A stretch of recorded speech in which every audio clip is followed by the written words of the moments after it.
Okay, we'll watch Mad Season show World of Warcraft's most famous and infamous players, and then tomorrow we'll get into another one.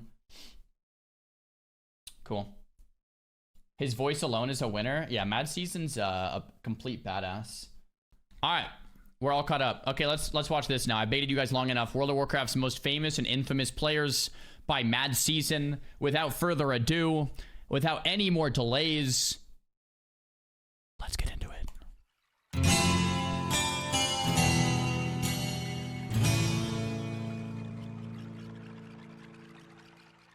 Hey guys, what's up? Mad Season here, back with another video for you. I'm Mad Season. Over the years of World of Warcraft's lifespan, there have been some players or moments that have stood out from the rest, either in a good way or a bad way.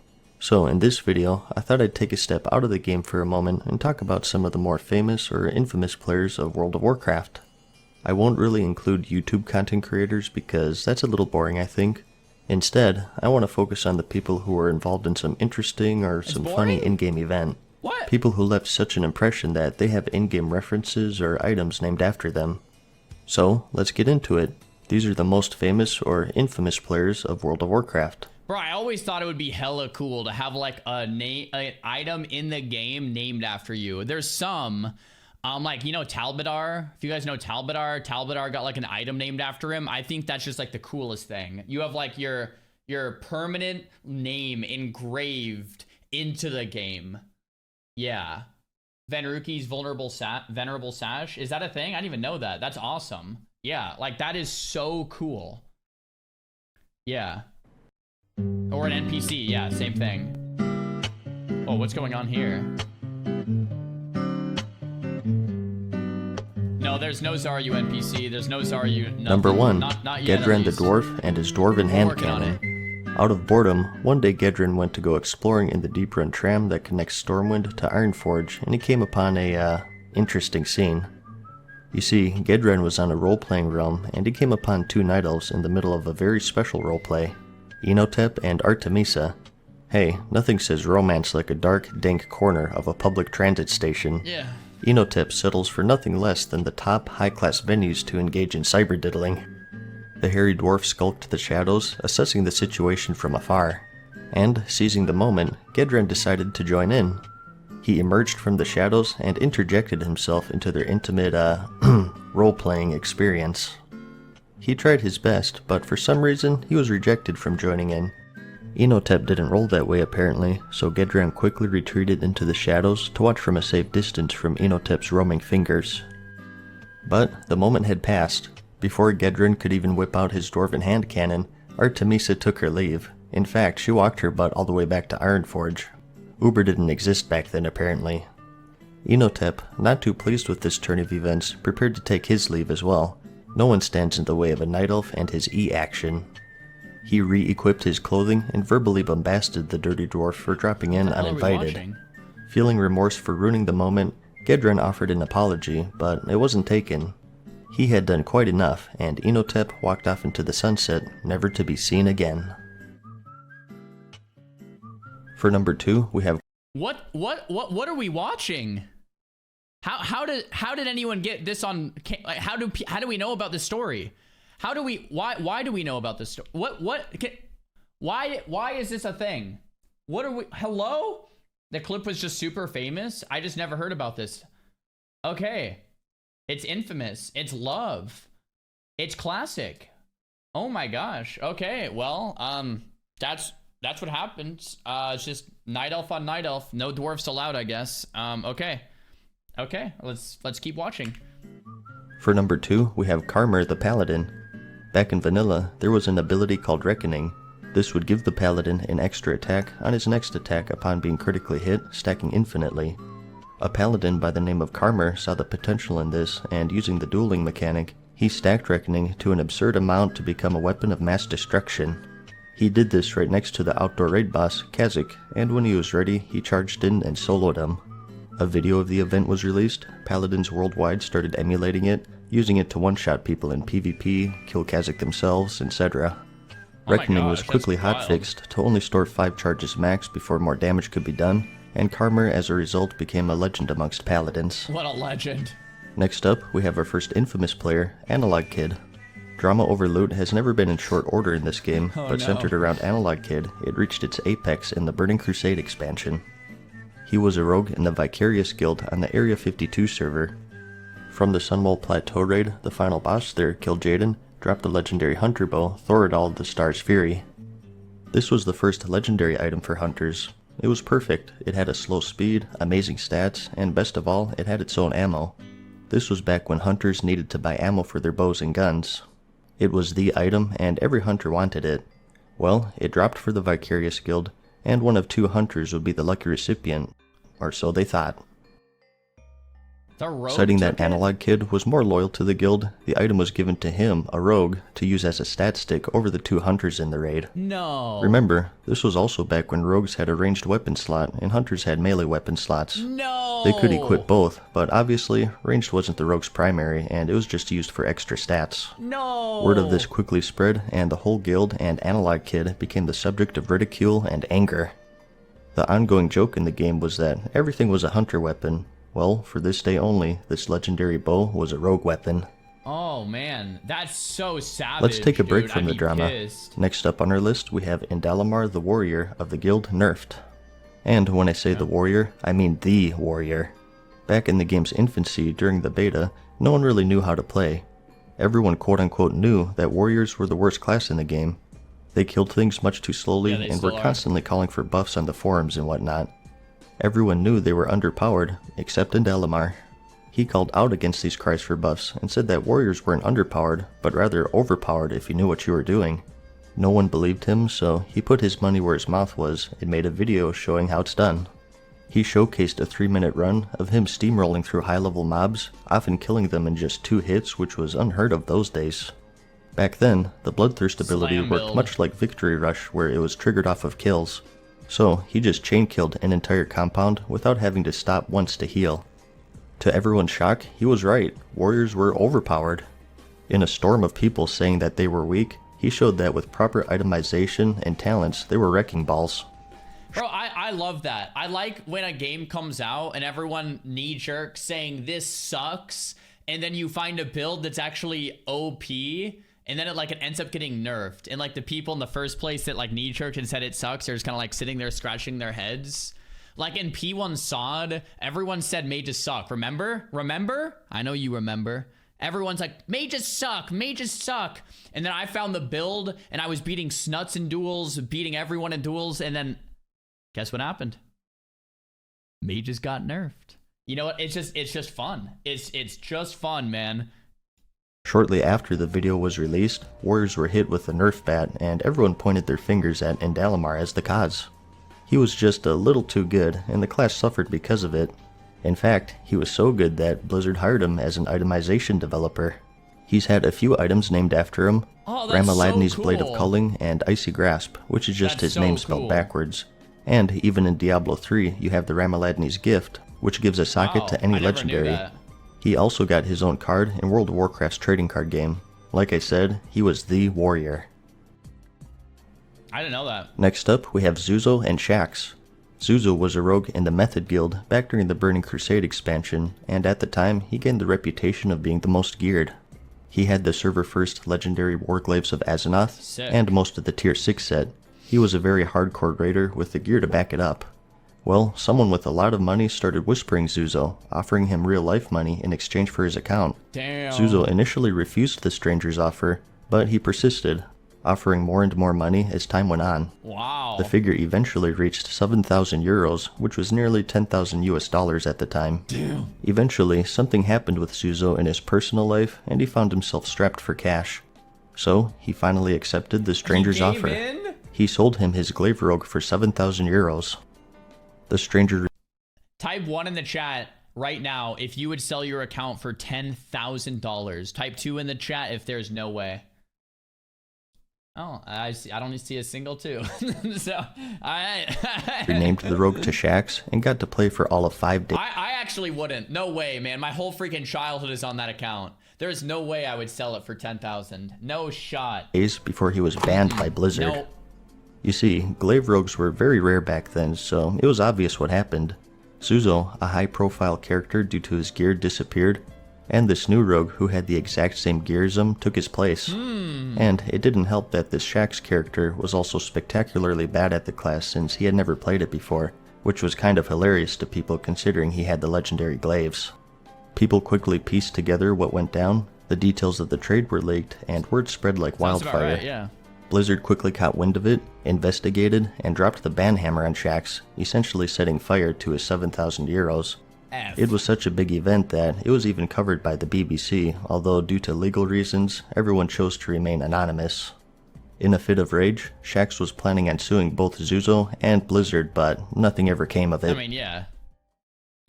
So, in the PvP community, guys, at the top, it's very small.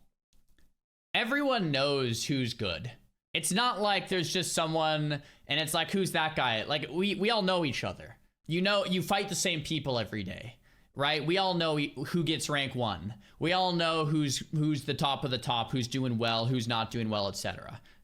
Right? So when the season ends, and you know every shaman who got rank 1, every hunter who got rank 1, every rogue who got rank 1, and then all of a sudden, there's someone with a rank 1 title that you have never fought before, with a name that you've never seen before. Huh, that's weird. And you have the same gear as someone who we fought, the same itemized stats as someone who we fought with another name, and you have the same title. I wonder how that happened. You know, and you see it all the time. You know what I mean? Like, for example, like in season 13, there was only a certain amount of like shamans who got rank 1, or a certain amount of priests, and like I happen to know them all because we played with and against each other all day, and then you see them running around and it's like, I know that you know that I know, but I guess that guy doesn't know, so okay, yeah, enjoy your title. It was even covered by the BBC, although due to legal reasons, everyone chose to remain anonymous. In a fit of rage, Shaxx was planning on suing both Zuzo and Blizzard, but nothing ever came of it. I'm coming up with 32.33, repeating of course, percentage of survival. Well, that's a lot better than we usually do. Alright, chums up. Ready, guys? Let's do this. Leroy! I mean, you had to include it. Dragons! Oh my god, he just ran in. Everyone knows Leroy. Being the subject of one of the first viral videos of World of Warcraft, Leroy was a paladin in the Pals for Life guild. The guild was running the Upper Blackrock Spire instance and were coming up with a plan of attack for the next room.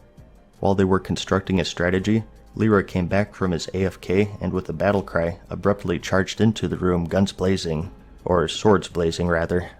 He pulled the entire room of enemies, and the entire raid was overwhelmed and eventually died. This gave birth to the Leroy term, which is ascribed to reckless or stupid behavior in-game. The video quickly became quite popular, with it even being referenced in the game show Jeopardy! Although none of those filthy casuals knew the answer. Oh, come on! That would be the world of Warcraft. Shameful. Blizzard also saw fit to acknowledge Leroy in-game through many different ways. They released an achievement to enter the same room he did and kill 50 whelps. This awards the Jenkins title in-game. And in the Warlords of Draenor expansion, there was an event to where you could resurrect an NPC named Leroy Jenkins who, after a short amount of time, would rush to the end of the dungeon.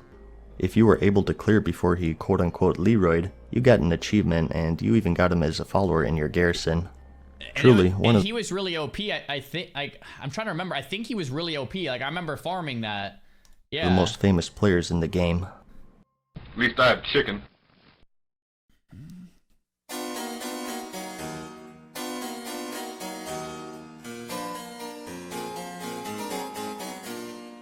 The story of Xaryu isn't necessarily based around a player, but rather a community manager. The World of Warcraft forums have always been a pretty unfriendly place, but it was particularly bad during the early days when there was less moderation and tools for reporting people. Trolling and flame wars were rampant, and the community managers, or CMs for short, were often the target for players' frustration and rage. Yeah, Nowadays, for the most part, the abusive posters are either ignored or banned, but back in the game's infancy, the CMs were a little more interactive, with Xaryu being the most outspoken. Having been a CM for a couple of years already, Sarek was starting to show visible weariness having to deal with the forum's more unscrupulous users. Dude, being a community manager for any online game, but specifically an online game with like PvP and some form of ranking system and stuff, just seems like the worst job ever. Like, you are just gonna get on, all right? Completely dookied on. Like, it just sounds like the worst. You have a bunch of nerds yelling at you for doing everything wrong, and oh my, I couldn't imagine it. Yeah, family-friendly stream, that's why. Instead of simply removing posts, he would enter debates and arguments with these trolls. Some cheered him on and saw him as a crusader of sorts fending off the trolls of the forum, and others were in awe and saw his behavior as rash and unprofessional.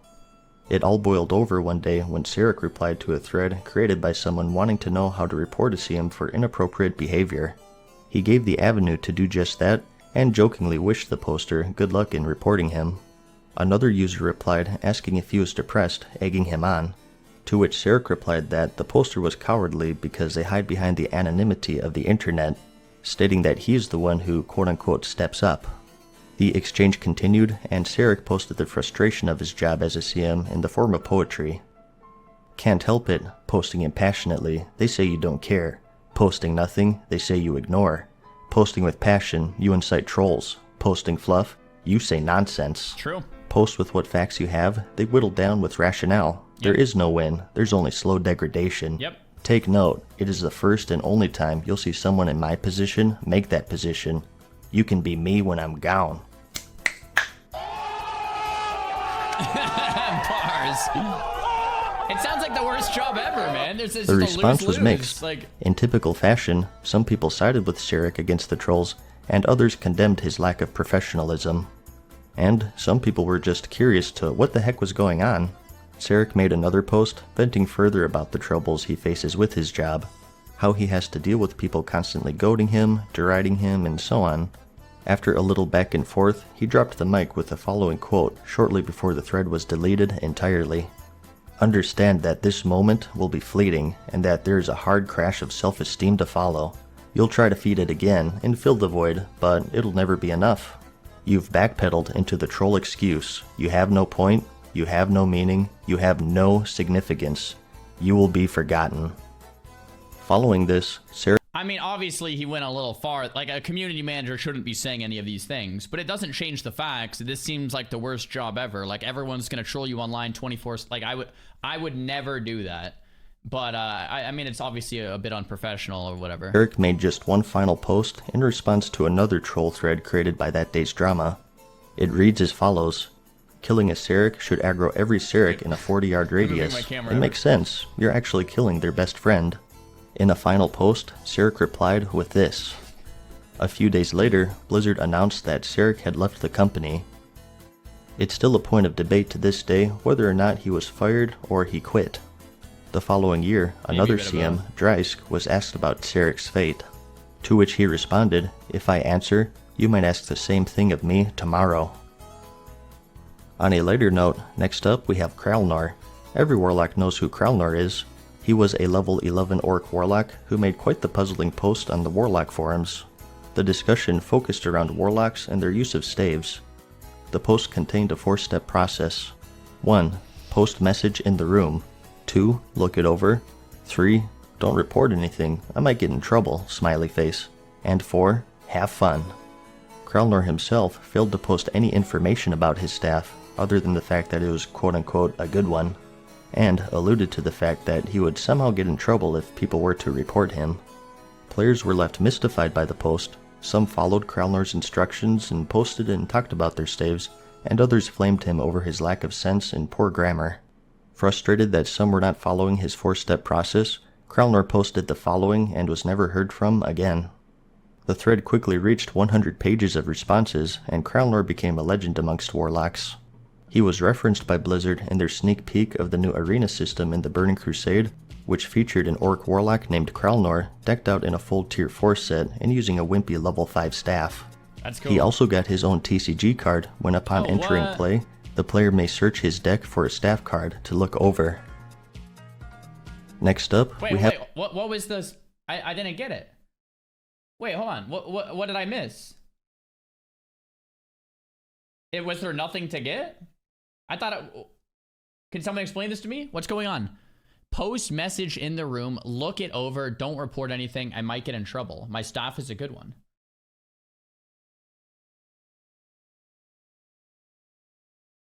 What? Not a staff user? You won't get it? What do you mean? I play with staffs all the time. I don't understand what's going on. He is famous for making the post and telling non-warlocks off if they are not there to post about a staff. What am I missing, chat? What are you talking about? How big of staffs do you play with? Dude, what are you talking about? I play with staffs when they're good to play with, usually the ones with haste and versatility, and I play with daggers and offhands. I'm overthinking it? What's the joke? I don't get it. Oh, is there nothing to get? There's nothing to get. There's nothing to actually get. So it was a massive troll. His deck for a staff card to look over. Next up, we have a player who had one goal, to be the most hated and most prolific ganker on the entire server. This is the story of Angwi.